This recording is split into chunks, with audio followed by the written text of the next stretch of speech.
It all begins because Marjane wanted to have a sort of hero in her life, just as her dad's friend. And luckily for her, his uncle Anush arrived. He had been in prison, and when he got released, he decided to go in exile because the Shah's soldiers still wanted him. That happened as well to his uncle Feridun, who with his friends have proclaimed the independence of the Iranian province of Azerbaijan. During his exile, he went to the USSR, who is now Russia, where he got his doctorate degree in Marxism-Leninism. There he got married, had two daughters, and unfortunately he got divorced. His uncle Ferdinand, soon after he had proclaimed the independence, he met his destiny, so he was killed shortly after that. After the revolution, the Iranian people voted to be an Islamic republic.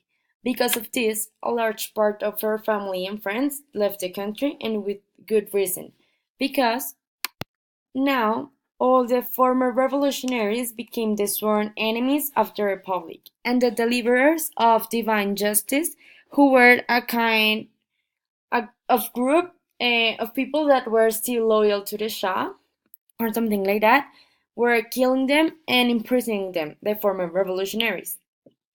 And just to kill, they imprisoned them just to kill them later, just to kill them later, just as what had happened to her uncle Anush.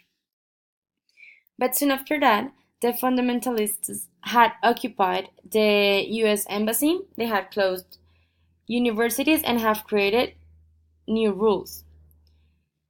Then, not only the government has changed, so did the ordinary people. Because people got so influenced by religion and all the new rules of the Islamic Republic, it was a matter of time, really, that they demanded extreme measures to people to follow.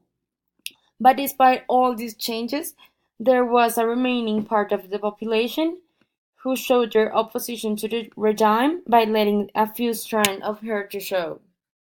During the Islamic Republic, there were two kinds of women and two sorts of men: the fundamentalist and the modern woman, and the fundamentalist and the progressive man.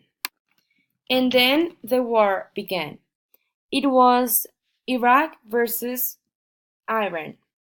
There were bombs, lack of food, lack of gasoline, and death all over the country. So people were mourning their death. They were sick of all this war, and they didn't want it anymore. Not having enough, during the war there were lots of forbidden things, such as no drinking, alcohol obviously, no shaving, no partying, no playing, no music, and so on. But if you broke these rules, there were consequences. You were likely to be sued by your neighbors and then killed or be punished by policemen. So it was a hard time. Meanwhile, there were kids from 14 years old and up, from poor areas, sent to war, totally convinced that the afterlife was even better than Disneyland. It was just miserable, because they were offered the key of heaven, so when they died, they had the opportunity to open the gates of heaven. It was just cynical.